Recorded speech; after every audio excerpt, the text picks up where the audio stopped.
Selamat malam Sobat Yose semuanya, balik lagi nih sama kita di Yose Class pada malam hari ini. Mungkin buat teman-teman peserta, kita sudah bergabung di Zoom meeting. Total ada sekitar 28 peserta nih.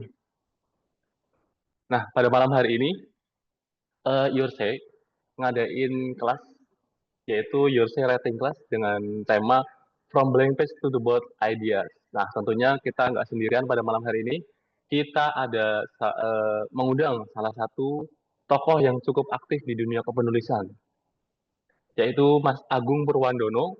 Beliau aktif sebagai jurnalis dan saat ini menjabat sebagai pemimpin redaksi Mojok. Nah, seperti kita tahu, Mojok salah satu media di Jogja yang cukup terkenal dengan karya-karyanya yang unik dan punya sudut pandang tidak biasa gitu. Tapi tema-temanya dekat dengan kita. Selain aktif di dunia jurnalis, beliau juga salah satu penulis yang karyanya salah satunya cukup terkenal yaitu Jogja Bawah Tanah. Mungkin teman-teman peserta Sobat Yorsi sekalian sudah pada asing ya dengan Mas Agung Purwandono dan hasil karyanya kayak gitu. Mungkin kita sapa dulu Mas Agung. Selamat malam Mas Agung Purwandono. Selamat malam Mas Simawan. Selamat malam Oke, kawan-kawan semua. oke, apa kabarnya Mas malam hari ini? Siap untuk membagikan tips dan trik dan pembelajarannya tentang dunia kepenulisan ya Mas ya? Ya, siap tentu saja Mas Oke, Simawan. terima kasih Mas Agung. Nah, sebelum kita Ya. mulai Mas Agung, saya mau cerita sedikit tentang apa sih kelas apa yang akan kita pelajari Hmm. pada malam hari ini. Kita mau belajar apa pada malam hari ini. Yang pertama teman-teman dan sobat dosen sekalian, malam hari ini kita tentunya akan membahas bagaimana kita memahami atau menemukan ide tulisan Hmm. dari hal-hal yang sederhana di lingkungan kita menjadi sebuah hasil karya yang cukup menarik. Ya. Dan yang kedua mungkin kita juga sambil mengasah dan mengembangkan keterampilan kita nih Mas, untuk berpikir kreatif dalam hal menulis. Hmm. Seperti kita tahu kan di dunia kepenulisan harus dituntut serba kreatif ya Mas ya, kayak Ya, gitu. ya. Dan yang terakhir mungkin apa ya? Mungkin ada panduan praktis dari Mas Agung tentang bagaimana menulis kreatif dan menarik dan isinya juga mengalir kayak gitu. Nah, sebelum itu Mas Agung, Ya. perkenalkan saya juga akan sedikit promote nih tentang salah satu kompetisi yang sedang bergulir di Yosei pada saat ini, yaitu Hmm. eh, kemarin kita lagi ngadain kompetisi menulis bareng Exis Nation Cup Hmm. dengan tema Suara Para Juara, Mas. Nah, Ya, ya. buat teman-teman dan sobat Yosei pada malam hari ini bisa ikutan nih. Kita udah bergulir apa namanya batch-nya. Jadi batch pertama itu bergulir mulai 30 Juni kemarin dan Hmm. terakhir sampai 30 September besok, Mas. Ya. Nah, temanya tentang futsal yang ada di Indonesia, Mas. Jadi temanya tentang Hmm. olahraga futsal, Ya, bisa ya. mengulas dari di sisi sejarah, fashion dan sebagainya. Pokoknya tentang pernak-pernik futsal kayak gitu, Mas. Ya, Nah, ya. teman-teman dan sobat Rusia pada malam hari ini, eh, kalian juga berkesempatan mendapatkan hadiah eh, apa namanya e-wallet senilai Rp250.000, Mas. Nah, Hmm. kita mencari 10 pemenang. Jadi total hadiah itu 2.500.000 dibagi untuk 10 pemenang. Jadi masing-masing peserta akan mendapatkan e-wallet senilai Rp250.000. Kayak gitu, Mas. Oke, oke. Jadi teman-teman peserta dan sobat dosen sekalian, eh, monggo silakan gabung dan ikut kompetisi ini. Caranya gampang. Tinggal yang pertama follow IG-nya Yorse, Existence Cup dan Exist. Dan yang kedua, teman-teman bisa submit tulisannya melalui portal kita yaitu arcadia.me. Teman-teman nanti bikin akun dulu, bikin akun arcadia.me dan langsung di situ ikuti panduan untuk menulis, submit dan akan melalui proses kurasi editor dari Yorse dan terbit. Nah, setelah terbit baru itu dilombakan. Setelah melewati penilaian akan diumumkan secara bertahap selama periode 30 Juni sampai 30 September. Itu Sobat Yorse dan para hadirin pada malam hari ini. Nah, mungkin nih Mas, sebelum teman-teman peserta dan Sobat Yorse sekalian submit di kompetisi menulis Exist Nation Cup, ada baiknya kita belajar dulu nih bagaimana caranya kita menghasilkan sebuah karya yang mengalir, kreatif, dan unik kayak gitu. Nah, pas banget malam hari ini kita belajar dengan orang yang tepat, yaitu Mas Agung Purwandono. Halo. Oke, oke, oke. Mungkin sedang siap-siap Mas Agungnya. Jadi, buat Sobat Yusuf dan para hadirin pada malam hari ini, nanti di akhir sesi juga kita akan mengadakan sesi tanya jawab ya. Jadi feel free aja buat Sobat Yorse untuk melontarkan pertanyaan bisa lewat kolom chat atau nanti resen pada akhir sesi setelah pemaparan. Mungkin langsung aja Mas Agung bisa dimulai pematerinya kalau sudah siap. Moga Mas Agung, waktu dan tempat dipersilakan. Oke, selamat malam kawan-kawan semua. Ya, sambil menunggu mungkin nanti panitia minta disiapkan presentasinya ya. Sangat senang saya bisa hari ini bisa sharing ya dengan teman-teman. Saya lebih banyak mungkin sharing pengalaman saya karena sebenarnya eh ya ada beberapa hal tips dan teknis ya, tetapi dengan waktu yang mungkin sebentar kita ambil hal yang praktis saja yang sekiranya nanti kawan-kawan bisa praktekkan atau gunakan ya. Apalagi tadi ada lomba yang menarik, saya pikir itu jadi motivasi yang bagus nanti teman-teman untuk menulis. Nah, eh, apakah sudah siap presentasinya? Maaf, Mas Himawan. Tadi sudah, Oke, sudah ya Mas. ya. Nah, eh, yang pertama ingin saya sampaikan itu soal berita atau informasi di era sekarang ya. Di next slide-nya. Oke, ini juga next saja. Tidak begitu penting ya. Nah, soal informasi atau berita. Dulu itu di dunia media ya, ketika media digital ini belum semasif sekarang, atau bahkan belum ada, informasi di media itu bisa kita dapatkan di media cetak, di koran, radio, yang informasi itu eh, lebih banyak memang informasi-informasi yang penting ya. Makanya kemudian digambarkan lewat gambaran apa pengertian berita ya, bahwa berita itu ya eh, mudahnya kalau anjing gigit orang itu bukan berita karena itu adalah hal yang biasa gitu kan. Tapi kalau orang gigit anjing itu berita. Tapi di era digital sekarang rumusan itu tidak terlalu menjadi pakem. Karena apa? Karena media media informasinya juga berubah. Medianya itu juga berubah. Bukan hanya koran, bukan hanya televisi, bukan hanya radio, tetapi ada media-media baru, media digital, dan juga media sosial, media online dan media sosial. Jadi kalau kawan-kawan perhatikan bahkan di media sosial lebih banyak unsur menariknya, bukan hal yang penting. Walaupun di media-media mainstream sebenarnya unsur menarik dan unsur pentingnya itu dulu juga sudah ada. Tapi keberadaan unsur menarik ini eh, tidak semasif sekarang ya. Sekarang misalnya orang katakanlah mandi lumpur atau itu menjadi sebuah informasi kalau tidak dikatakan sebagai sebuah berita ya atau sebagai karya jurnalistik. Tetapi teman-teman di sini yang ingin saya sampaikan adalah bagaimana masyarakat kita atau publik itu menerima informasi dari berbagai media dan dari berbagai topik. Nanti ini ada hubungannya dengan ide ya, bukan topik. Jadi dari berbagai apapun lah. mulai dari si medianya, mulai dari kontennya atau apa yang disajikan lewat media itu.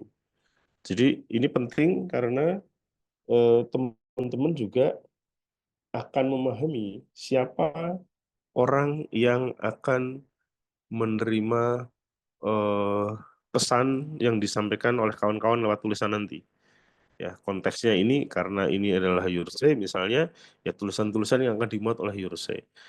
Nah, tulisan yang dimuat saja kan tidak cukup, harus ada yang baca. Nah, nanti kita akan singgung ini, kita akan bahas ini. Jadi, teman-teman nanti proaktif aja. Kalau memang perlu langsung tanya-tanya, atau kalau nanti ada sedikit tugas, dikerjakan saja. Jadi, kita nanti akan lebih hidup lah. Untuk slide berikutnya, silakan. Nah, kita mulai dari ini. Kita buat games lah. Teman-teman, eh, silakan kalau mau ditulis di kertas atau lewat handphone nggak apa-apa. Jadi mungkin ada yang pernah ke sini. Ini sebuah foto yang saya ambil di dekat rumah. Ini Dawet Butusiem. Usianya tahun ini ya 54 tahun ya. Di bawah pohon beringin di Bulak Sawah di Karanglo, Argomulyo. Mungkin teman-teman di sini sudah ada yang pernah ke sana. Rumahnya itu di Kapanewon Lendah, Kulon Progo. Nah, kawan-kawan coba fokus di foto ini ya. Eh, Silahkan tuliskan beberapa ide tulisan ya yang kawan-kawan temukan di foto ini. Saya tidak membatasi apapun itu, sedapatnya teman-teman coba dituliskan. Saya kasih waktu 2 menit lah, cukup saya pikir ya. Jadi ide untuk nanti akan dibuat tulisan. Ya, sekali lagi saya tidak membatasi apapun, tapi teman-teman lihat foto di sini, tuliskan beberapa ide ya, lebih kalau beberapa artinya lebih dari satu ya. Gitu ya. Saya kasih waktu 2 menit dari sekarang.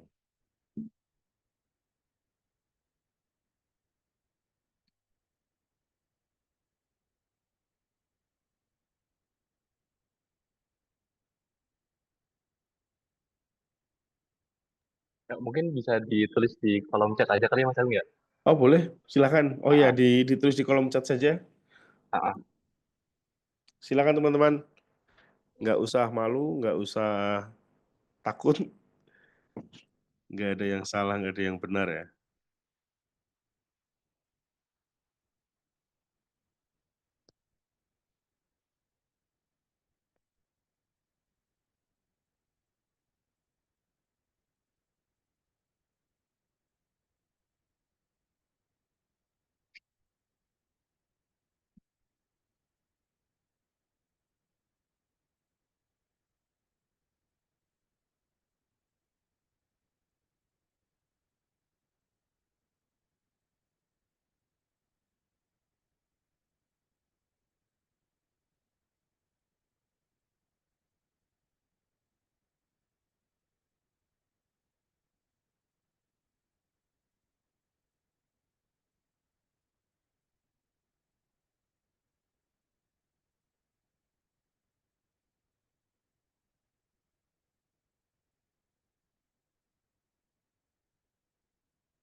Oke, silakan teman-teman mulai dituliskan di chatnya.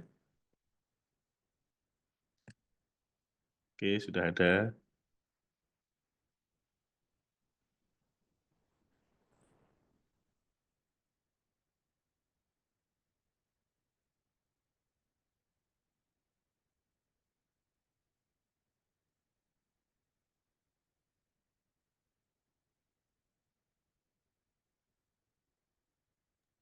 Izin, mungkin saya ikut ikut sekali deh Mas Agung ya. Nanti Oh, kalau silakan misalnya Mas Imawan kalau mau ikut. Ya, ah, udah ada beberapa nih Mas Agung, udah ada 3 dari teman-teman peserta. oke.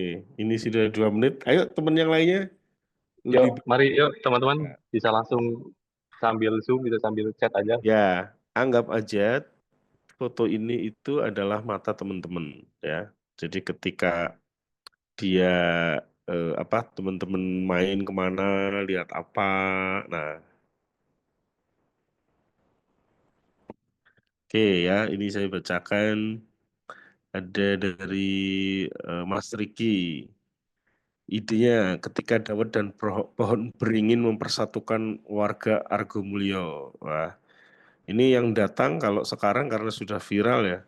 Yang datang bukan hanya orang Argomulyo nih, kadang dari luar kota juga datang. Ini kalau yang pagi hari itu juga ramai di sini. Penjual nasi apa namanya? Aduh aku lupa. Itu kalau apalagi kalau akhir pekan ya. Ini jalanan ini full. Nanti jam 8 yang jual di jam 8 pagi habis ganti dengan dawet ini. Ada Mbak Cynthia, dawet legendaris dari Karanglo. Mas Himawan ini ada review dawet murah tapi tetap enak. Kemudian hidden gem dawet murah di Bantul. Wah, ini ada Mas Yudo. Apa yang sudah Bu Tusim dapatkan dari jualan dawet? Ngulahin anak, mobil, rumah, dan lain-lain. Cerita di balik persahabatan Bu Tusim dengan pedagang jajanan pasar. Beringin jadi saksi mata perjuangan Bu Tusim. Wah, ini idenya dari Mas Yudo banyak banget nih, 3. Dan ya, menarik. Nanti kita bahas. Menikmati dawet ekonomis di bawah pohon rindang. Sweet treat minum es dawet dengan suasana pedesaan asri jadi third space lokal yang timeless. Pohon beringin potasiem dan dawet sederhana penyambung nafas kehidupan. Dawet potasiem es penarik wisatawan lokal. Nah, teman-teman idenya menarik-menarik. Nah, salah satu ketika teman-teman melihat ya, apapun itu, ini konteksnya adalah penjual dawet, ya. Ini ada yang menarik yang disampaikan oleh Mas Yudo. Jadi ide itu bisa ditemukan di mana saja, tetapi ide itu hanya akan menjadi ide kalau kita tidak punya rasa skeptis, rasa ingin tahu. Nah, rasa ingin tahu itu bisa dibentuk melalui pertanyaan. Jadi ketika kita melihat di situ ada seorang penjual dawet, ya, kemudian ada pembelinya, ada yang masih di motor, ada ibu-ibu dia pakai tudung. Kalau pakai tudung kemungkinan dia dari sawah atau mau ke sawah karena di sekelilingnya ada sawah. Terus ada ini bapak-bapak yang memboncengkan entah anak atau cucunya. Ini menggunakan sepeda motornya yang jelas bukan Matic misalnya. Ada sepeda yang terparkir.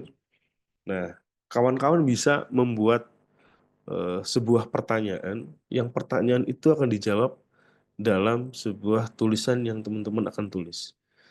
Jadi, ya misalnya kalau Mas Yudo di sini kan eh, dia melihat butuh siem di situ, penjual dawet, dalam pikirannya dia bertanya, apa yang sudah butuh siem dapatkan dari jualan dawet? Nah, jawaban itulah yang nanti akan menjadi sebuah tulisan yang orang-orang jadi tahu, oh ternyata butuh siem itu dari jualan dawet sejak tahun mungkin 80-an dia bisa beli mobil, dia bisa menguliahkan 3 anaknya misalnya. Atau di situ ada pertanyaan apa idenya cerita di balik persahabatan Bu Tusim dan pedagang jajanan pasar. Nah, saya nggak tahu apakah Mas Yudo ini karena melihat selain dawet di situ ada wadah yang menjual jajanan pasar misalnya. Kemudian beringin jadi saksi mata perjuangan Bu Tusim. Oke, ini ada lagi usul-usulan. Dawet Beringin Kulon Progo, satu kearifan lokal sejarah dawet. Nah, ini kalau penjual dawetnya, lokasi jualannya ada di Bantul, bukan di Kulon Progo. Tapi ibunya rumahnya Kulon Progo. Kisah narasi ibu dawet, eksistensi dawet, bahagia itu sederhana, segelas dawet, bagaimana storytelling bisa dibangun dari realitas putus lokasi unik, harga murah, dan tradisi kuat. Nah, kawan-kawan ketika menemukan seperti ini di jalan ya atau dimanapun, paling mudah tadi bertanya. Mas Himawan itu juga sudah sempat tadi dia spesifik misalnya. Jadi soal review dapat murah tapi tetap enak. Dia ngambil sisinya, oh ini yang beli banyak, artinya dia laris, artinya itu enak. Ya, akan tahu kalau nanti, nah pada proses nanti akan saya jelaskan pada pengumpulan bahan. Tapi yang pertama adalah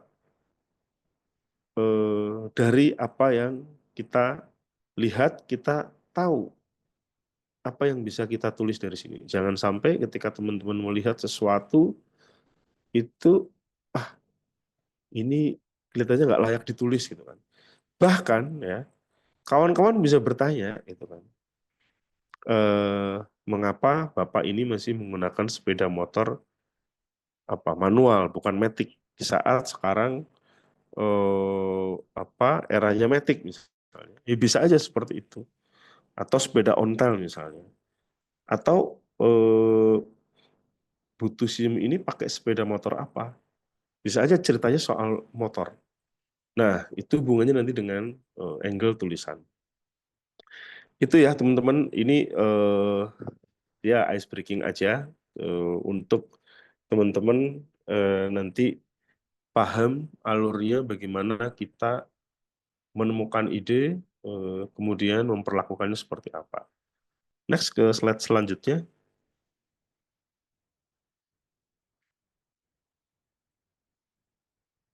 Oke, nah ini kita ngomong soal ide. Bisa ditemukan di mana? Sederhananya, ide itu bisa ditemukan di dalam sebuah peristiwa, kemudian momentum, kemudian fenomena. Peristiwa itu ya peristiwa apa? Peristiwa yang baru terjadi. Kemudian ada momen penting yang sedang berlangsung, kemudian apa yang sedang ramai dibicarakan atau diam-diam terjadi di masyarakat, atau fenomena. Nah, kalau butuh SIM tadi kira-kira masuknya di apa, teman-teman? Coba dituliskan di kolom komentar. Kira-kira butuh SIM jualan dawet di bawah pohon itu dia masuk di apakah sebuah peristiwa, momentum, dan atau fenomena. Oke, ada yang menyampaikan momentum.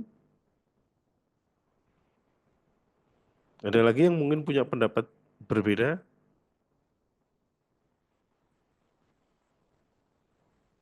Mungkin kalau aku ini Mas, momentum kali Mas, karena kan sedang ramai di viral di media sosial, kemudian Oke, sedang jadi perbincangan gitu. oke. Ada lagi? Tergantung isi penulisan, Mas. Fenomena. Ada lagi? Momentum, Mas. Oke. Diam-diam terjadi di masyarakat. Oke. Oke. Eh,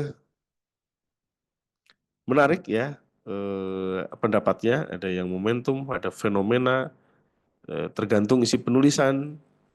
Nah, memang tergantung kita bisa melihat sebuah eh, apa yang terjadi di depan mata kita itu tergantung kita dari sisi yang mana. Kalau dari sisi foto tadi itu bisa menjadi satu peristiwa. Peristiwa itu kan kejadian yang kalau konteks dalam berita ya terjadi di satu waktu gitu kan. Oke, peristiwa ini terjadi sekarang, itu kemarin. Terus momentum itu biasanya pengertiannya lebih kepada misalnya, oh ini bulan kemerdekaan, oh ini hari ibu, oh ini hari anak. Nah, bisa aja tadi itu menjadi topiknya katakanlah hari anak ketika angle-nya itu mungkin yang diambil adalah seorang ayah yang mengantarkan anaknya sekolah. Misalnya tadi ada foto seorang bapak-bapak yang dia mengantarkan anaknya. Tapi bisa juga menjadi satu fenomena ketika orang-orang dari luar kota tadi itu karena melihat apa informasi di media sosial, ada yang namanya FOMO, gitu kan, yang dia kemudian ikut-ikutan, kemudian berfoto di sana. Ya, tetapi teman-teman apa bisa memahami ya ketika sebuah entah itu kejadian atau sebuah apapun itu bisa dihubungkan ke dalam apa dia masuk dalam kategori apa, ya. Tapi bisa dilihat juga ini kuatnya di mana nih. Kalau misalnya kecelakaan, ya itu bisa jadi sebuah peristiwa gitu kan. Eh, dilalah kok momentumnya itu ada namanya berdekatan dengan katakanlah hari lalu lintas atau hari atau bulan sekarang ini lagi apa namanya operasi Progo ya, yang surat-surat kendaraan lah misalnya. Nah, Ya, operasi pergo, Mas. nah itu bisa aja ngambil sisi momentumnya, angle-nya adalah soal bahwa ketika terjadi operasi eh, Progo itu masyarakat dihadapkan pada fakta bahwa jalanan yang dilewati oleh masyarakat itu rusak gitu kan. Kok bayar misalnya kok bayar tilang, kok misalnya ngurus ini wong jalan aja rusak, mana pajaknya misalnya. Jadi eh, kawan-kawan harus nanti jeli menggunakan memilih ya, memilih angle dari sebuah apa apakah peristiwa, apakah fenomena atau momentum yang terjadi. Tapi biasanya itu berangkat dari sebuah peristiwa, ya kejadian, atau di dalam konteks jurnalistik ya fakta itu. Jadi eh, foto ini tim kami ambil itu ketika kemarin ada acara Midlife Soccer Challenge ya di Jogja. Itu sepak bola putri anak-anak. Nah, di sana banyak sekali yang kemudian ide-ide yang bisa ditulis. Ya, ini jadi sebuah peristiwa katakanlah ya ini apa sepak bola putri turnamen peristiwanya adalah turnamen. Nah, apa yang bisa ditulis? Kami di Mojok ya kebetulan memang tidak main di hard news atau tidak main di berita-berita yang sifatnya harus segera terbit. Nah, ini juga jadi tips nanti teman-teman karena tadi lombanya itu futsal ya, Mas Himawan ya. Ya, benar, Mas. Seputar Nah, futsal putar itu. futsal. Jadi ini bisa jadi ide teman-teman ya. Nanti tinggal teman-teman mengolahnya itu seperti apa. Di turnamen sepak bola putri itu kami menemukan banyak fakta-fakta yang bukan sekedar menang kalah. Kalau itu berita langsung yang mungkin teman-teman sering baca di media-media ya, berita langsung itu adalah atau berita hard news adalah berita yang harus segera terbit karena kalau nggak segera terbit udah basi. Maka ya yang dimunculkan bisa misalnya sekolah ini menang lawan sekolah ini, skornya ini udah selesai. Nah, tetapi kami kemudian mengambil memang dari sisi feature atau storytelling atau cerita. Jadi di situ kita menemukan ini si anak ini all in gitu. Ternyata dia membuat gol banyak sekali. Kemudian menemukan fakta misalnya orang tua yang dia sampai apa orang tua yang bekerja sebagai Gojek yang tahun lalu itu dia sampai meminjam sepatu agar anaknya bisa ikut turnamen ini. Tahun ini dia menyisihkan uang eh, membeli sepatu dan hari itu dia nggak narik Gojeknya hanya untuk memberi support pada anaknya. Kemudian ada lagi seorang anak yang misalnya dia sudah tidak punya orang tua dan menjadikan sepak bola itu sebagai cara dia apa namanya ya mengalihkan pikiran dia untuk tidak overthinking dengan main sepak bola. Terus kemudian ada juga kami menemukan fakta bahwa sepak bola ini ternyata mengubah mindset dari anak-anak ini. Misalnya yang dulunya introvert, sekarang dia berani ngomong dengan teman-temannya. Karena kalau nggak ngomong ya, dia mungkin nggak dapat bola gitu kan. Terus kemudian mereka menjadi lebih disiplin dan sebagainya. Nah itu jadi cerita-cerita yang kemudian kami angkat. Ya. Yang top scorernya misalnya Lintang itu eh, dia itu teman-teman satu sekolahnya. Ya, dia top scorer sekaligus bukan top scorer, sorry, juara ya. Juara itu teman-teman timnya itu awalnya pada takut bola dan di sekolahnya nggak ada ekstra sepak bola, hanya dia aja yang ikut SSB. Nah, itu jadi cerita yang kemudian menarik ya. Ide itu berserakan bahkan banyak hal yang belum kami kami angkat saat itu. Jadi kalau misalnya teman-teman menulis futsal, kalau kawan-kawan hanya menuliskan soal menang kalah, skornya berapa, percaya ya, itu bobot tulisannya akan sama dengan peserta-peserta yang lain. Ya. Jadi, nah ini tadi dalam konteks ide, ketika teman-teman melihat misalnya, oh di futsal itu nonton ya, misalnya nonton, eh, kalau nggak nonton nanti ada cara tersendiri, tapi kalau nonton teman-teman tidak sekedar hanya fokus pada pertandingannya saja. Justru di balik pertandingan itu ada banyak-banyak cerita, ada banyak ide yang bisa digali.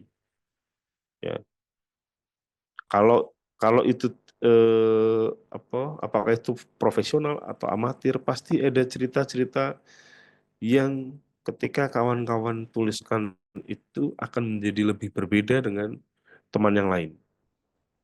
Ya. Oke, next lanjut. Nah, setelah ide ketemu itu biasanya yang saya temukan teman-teman itu kesulitan dalam mengumpulkan bahan. Yang paling sering saya temukan itu adalah teman-teman itu hanya berhenti pada cara mengumpulkan bahan melalui riset atau dokumentasi. Artinya mencari sumber secara online misalnya, lewat internet. Jadi apa ya tidak akan, ketika tulisan bahan itu hanya berdasarkan itu, maka akan ada tulisan yang sama apa dengan tulisan orang-orang lain.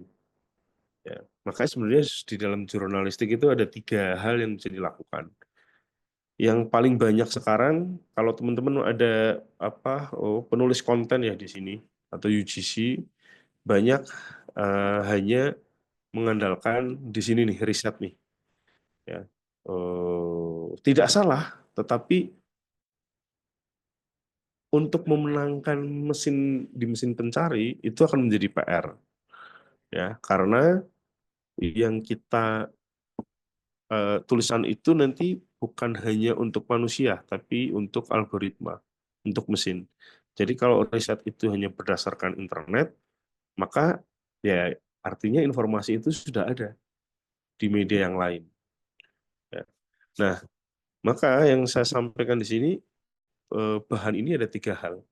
Ini 3 hal, observasi itu teman-teman menggunakan seluruh panca indera. Ya. Misalnya peristiwa foto ini saya ambil sendiri.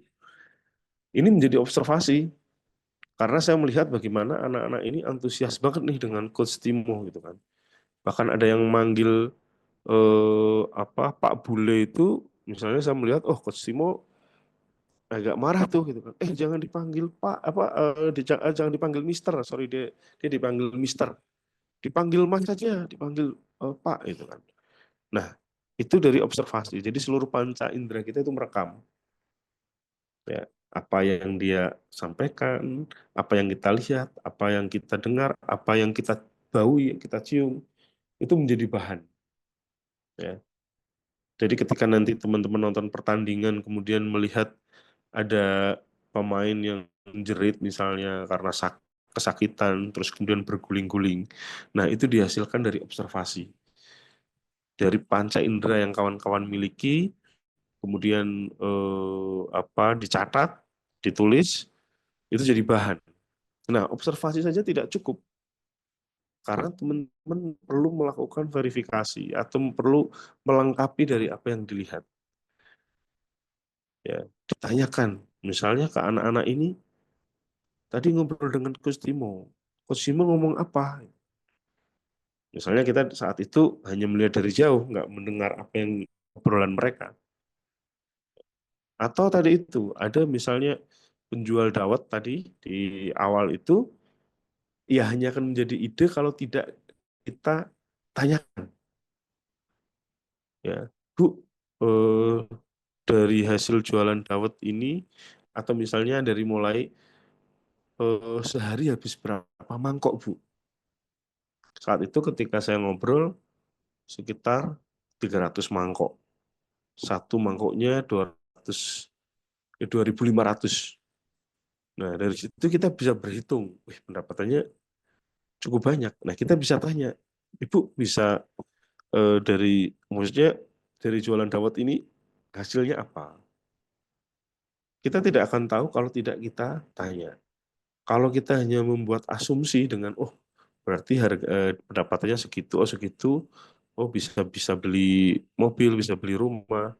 Nah, itu hanya asumsi. Kita harus tanya langsung. Nah, kadang ada yang bertanya, wah Mas, kami nggak punya keberanian bertanya, nanti takut mereka tersinggung. Itu bagaimana ya? Nah, kita nggak tahu dia tersinggung atau tidak selama kita nggak bertanya. Ya, bertanya saja gitu kan. Eh, Ketika dia misalnya tidak mau mengungkapkan, kawan-kawan juga jangan menyerah. Misalnya, wah pendapatannya wah nggak, ya segitulah Mas, ya cukuplah buat makan. Biasanya kita pancing gitu kan. Sehari bisa dapat omsetnya 1 juta Bu. Wah ya nggak ada. Kalau 500.000 ya lebih gitu kan. Jadi teman-kawan bisa aja pendapatannya antara 500.000 sampai misalnya ditanya lagi ya 800.000 misalnya. Nah, atau dengan pendekatan-pendekatan yang ibu itu dengan senang hati bercerita, ngobrol. Nah, obrolan itu bisa menjadi sumber tulisan teman-teman. Ya, kalau di dalam konteks berita, ya, karya jurnalistik, ya kita harus ngomong dengan beliau, misalnya, Bu, ini saya mau tulis ya nanti ya. Ya sama juga dengan UGC, misalnya teman-teman mau nulis di Yursey misalnya. Ya disampaikan aja, Bu, ini nanti, atau Pak, nanti kita mau tulis ya. Yang sepak bola ini yang heboh itu selain anaknya itu juga orang tuanya. Ya. Itu kemarin ketika saya wawancara, ada banyak menemukan apa fakta-fakta gitu kan. Ada yang misalnya sekolahnya musuhan dalam konteks prestasi jadi musuh bebuyutan, ternyata anaknya sama orang tuanya sahabatan.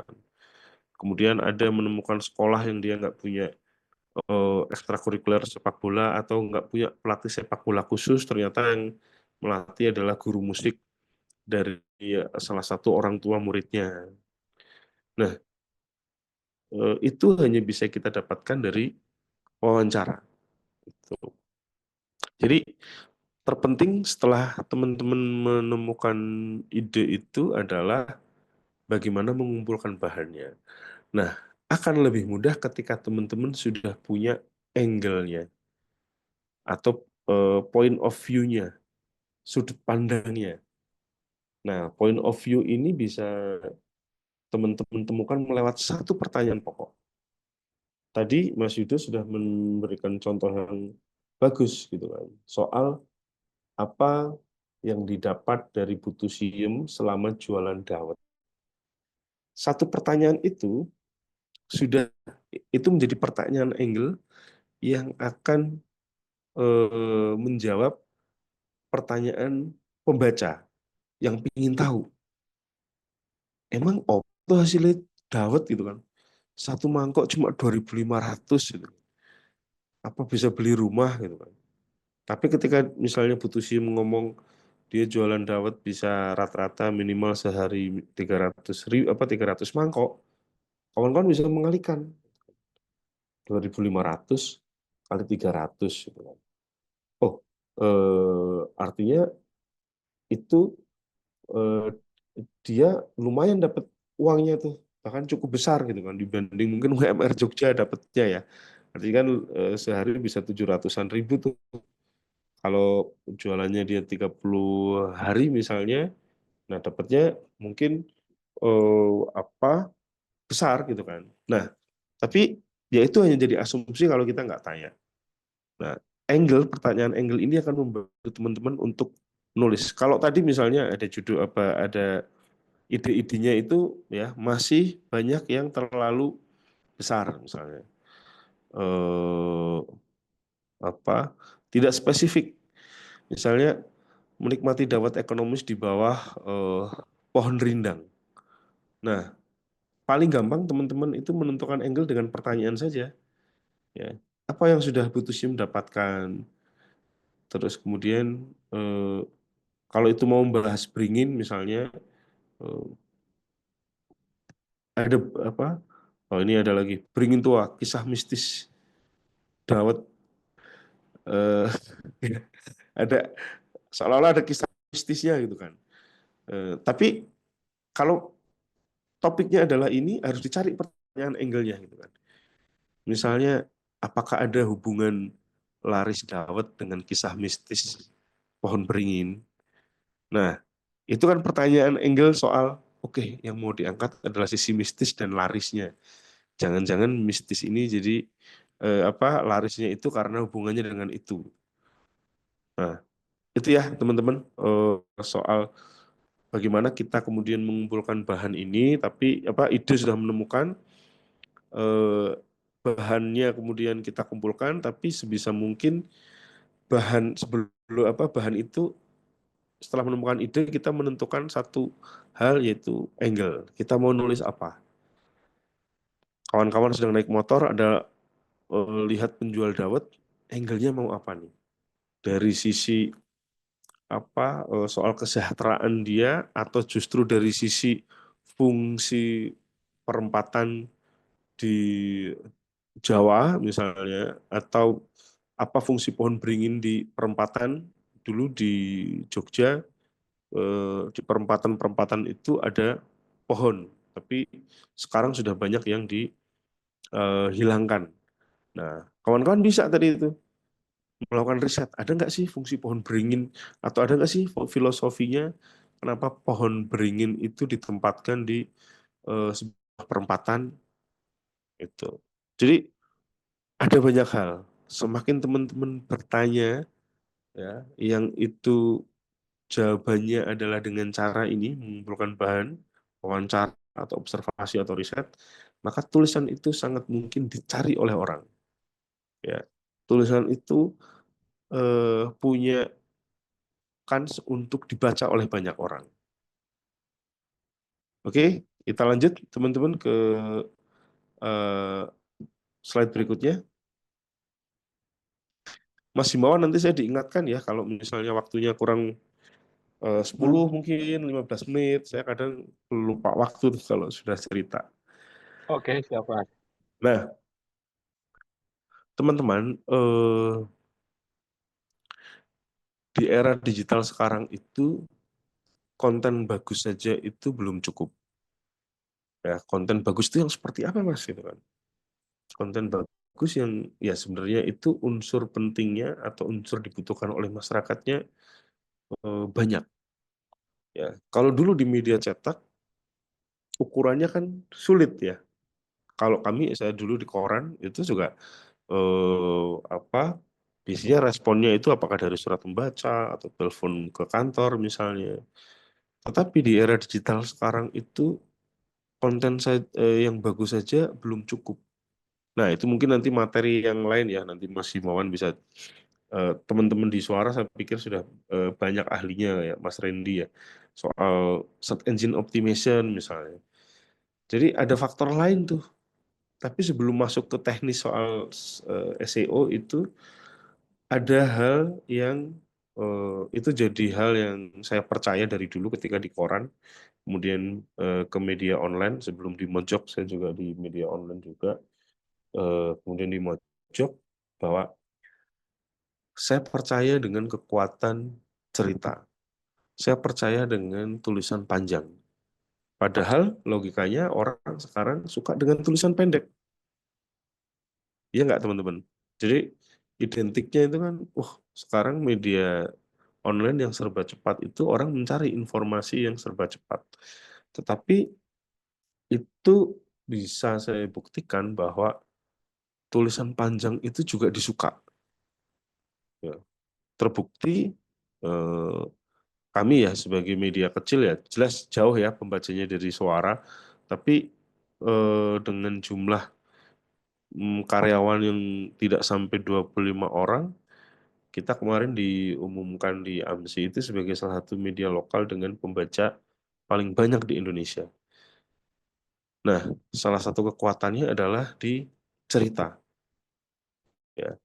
Jadi dari awal kami percaya, kami melihat sebenarnya, dan itu sebenarnya bukan rahasia karena Google pun juga menyampaikan bahwa mereka dan mesin pencari mereka itu suka dengan konten-konten yang eh, membantu pembacanya, kemudian apa jelas, kemudian apa ya, kalau kami memahaminya itu konteks siapa yang menulis dan apa yang ditulis ya, kepakarannya itu jelas. Kepakaran itu bukan sesuatu yang dia seorang ahli ya, tetapi misalnya, oh saya hobi makan belut, makan atau hobi makan, menuliskan tentang pengalaman saya makan di mana, ya itu bisa menjadi, oh orang ini memang suka apa nulis soal kuliner nih gitu kan. Ya. Nah, jadi ya tadi yang saya sebutkan konten bagus saja belum cukup, tapi hal yang paling kami percayai ketika Google itu mengubah algoritmanya terus-menerus, bahwa konten yang mengangkat soal cerita, apakah itu dialami sendiri, apakah dialami orang lain, itu pasti dibaca baik oleh pembaca maupun oleh mesin. Nah, sehingga dari dulu saya sangat suka untuk atau selalu menyampaikan, tulislah sebuah kisah apa berita kisah atau feature, ya tidak selalu yang hal yang eh, berat ya, tapi hal-hal yang sederhana seperti foto ini namanya Mbah Setu namanya, dia juga tidak jauh dari rumah saya sering beli pecel di sini, kemudian beli kacang. Nah, ketika saya beli kacang, beli pecel, pecel itu harganya cuma 2.500. Kemudian beli ketela, itu saya selalu diberi bonus. Ya. Jadi saya saat itu berasumsi saja, oh Mbah ini tuh hanya ingin menghabiskan masa tuanya dengan ya udah berbagi aja, dia jualan itu bukan karena ingin dapat uang gitu kan. Dulu saya berasumsi seperti itu, tapi sekali lagi asumsi yang kemudian tidak diverifikasi melalui wawancara atau ngobrol itu hanya sekedar jadi asumsi. Dan ketika saya kemudian wawancara, itu saya menemukan hal yang tidak terduga, yang itu menjadi salah satu tulisan juga dengan pembaca cukup banyak di Mojok ya.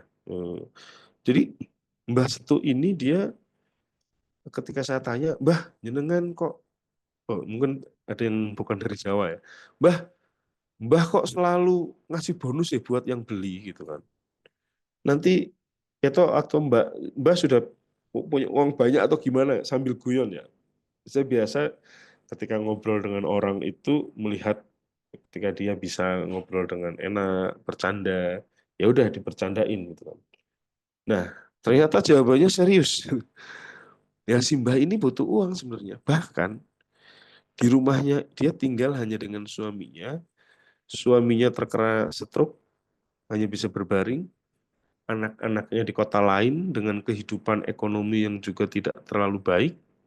Terus Mbah Setu ini dulu awalnya jualan di pasar, karena nggak punya uang dia kemudian ya udah keluar dari pasar, dia jualan seperti itu, gitu kan. Di atas meja ada ketela, pecel, gorengan, macam-macam lah. Nah, dari situ saya dapat banyak cerita kemudian. Jadi apa alasannya? Nah, pertanyaan angle-nya baru muncul saat itu karena tadi masih asumsi kan. Begitu ngobrol, pertanyaan angle-nya itu ketemu ketika misalnya eh, mengapa Mbah Setu yang dia sebenarnya kesulitan dalam hal ekonomi karena suaminya tidak bekerja dan dia menjadi tulang punggung masih memberikan bonus pada orang-orang yang membeli dagangannya. Nah, adegan ini terjadi di depan mata saya. Jadi saat itu saya sudah mau membeli. Nah, Bu Setu dengan ini salah satu pembelinya tarik ulur. Jadi ibunya ini membeli rambutannya itu sebenarnya cuma sorry dia membeli di situ ada beberapa makanan, kemudian dia mau membeli rambutan itu satu ikat rambutan.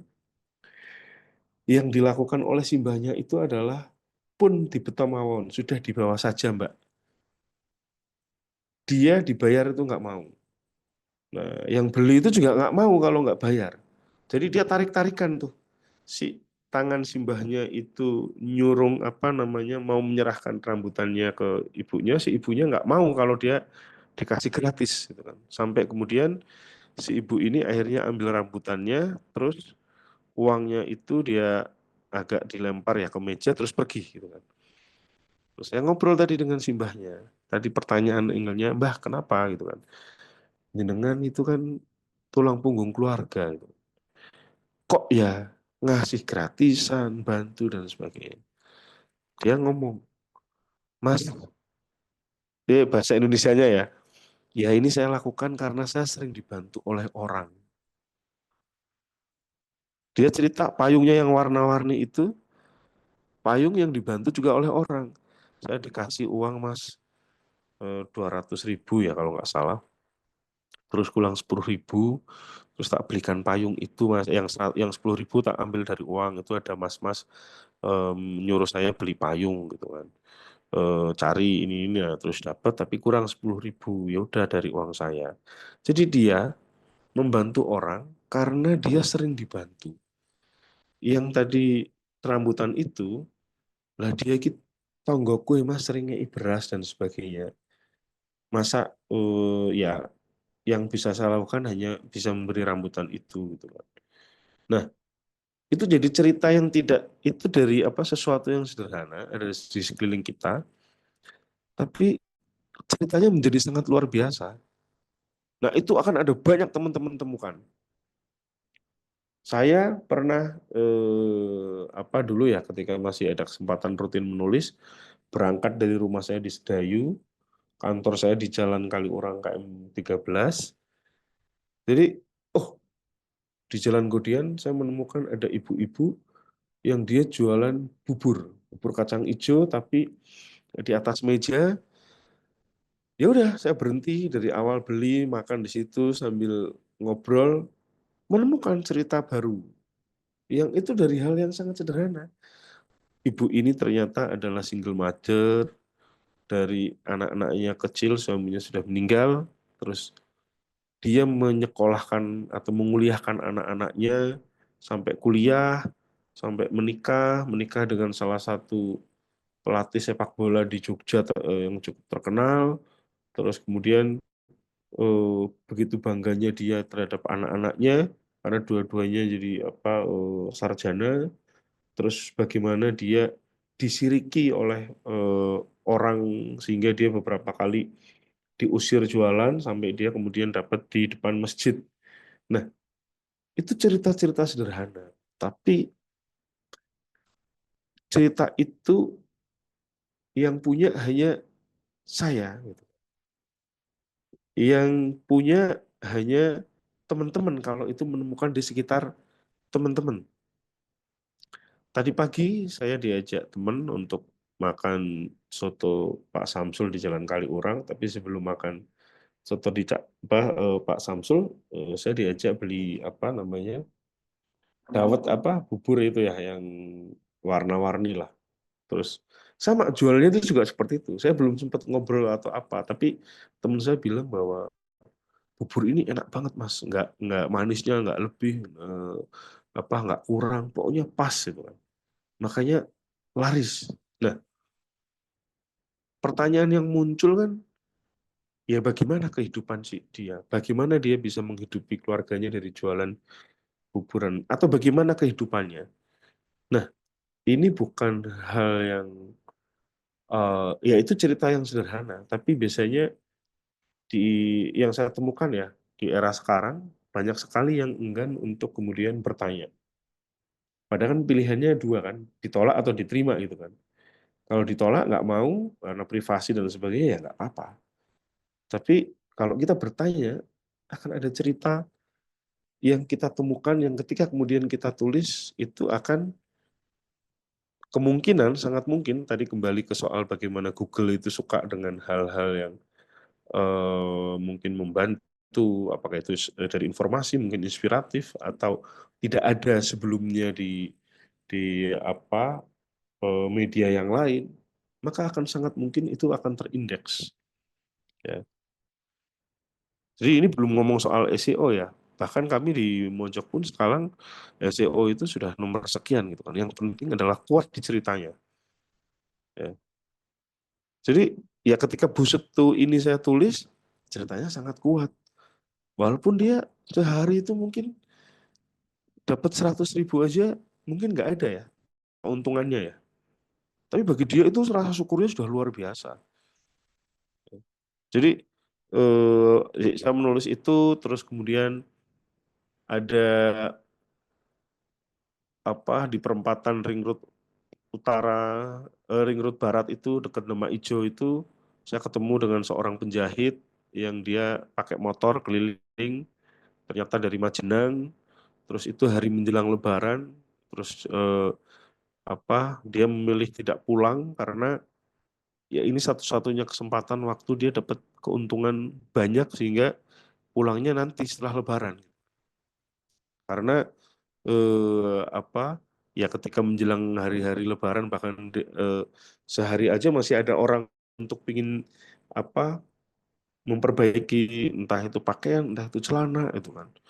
Nah kawan-kawan bisa melihat itu bagaimana seseorang yang dia mungkin sudah ditunggu tuh di kampung halamannya, tapi dia memilih untuk tetap tinggal di sini agar dia ketika pulang uang yang dibawa itu lebih, tapi dia harus mengorbankan bahwa dia tidak bisa Lebaran pada saat sholat Id.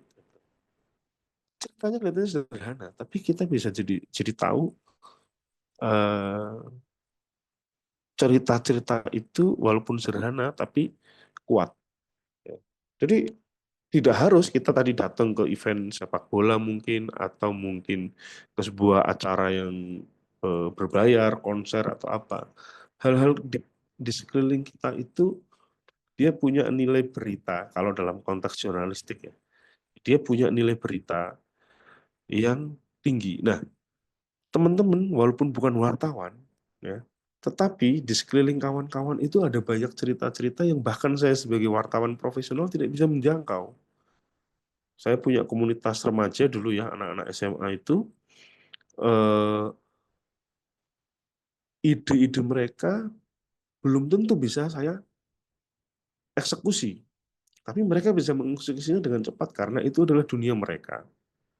Itu eh itu ya eh, untuk tadi saya menjelaskan soal bagaimana feature pengertiannya ada di sini ya, nanti teman-teman bisa baca.